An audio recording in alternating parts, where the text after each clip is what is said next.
శ్లోకము 18 యదా వినియతం చిత్తం ఆత్మన్యేవావతిష్ఠతే నిస్పృహః సర్వకామేభ్యో యుక్త ఇత్యుచ్యతే తదా.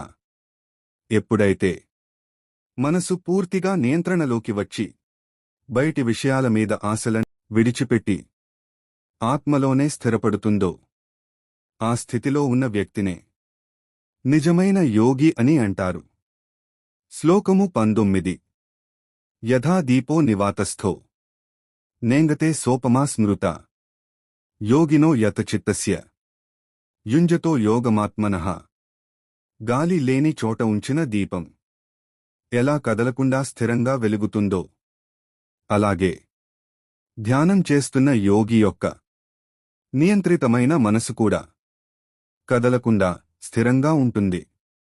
శ్లోకము 20 యత్రోపరమతే చిత్తం నిరుద్ధం యోగసేవయా యత్ర చేవాత్మనాత్మానం పశ్యన్నాత్మని తుష్యతి.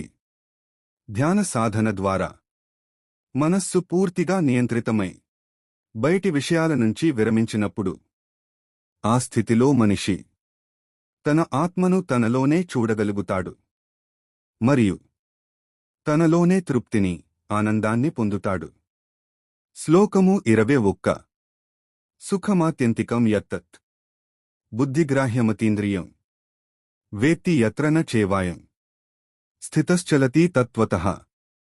ఆ స్థితిలో పొందే ఆనందం అత్యంతమైనది, శాశ్వతమైనది. అది ఇంద్రియాలకు అందని సుఖం.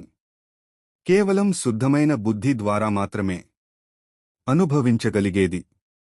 ఆ ఆనందాన్ని అనుభవించిన యోగి తన నిజస్వరూపంలో స్థిరపడిపోయి ఏ పరిస్థితిలోనూ తన స్థితి నుంచి తొలగిపోడు.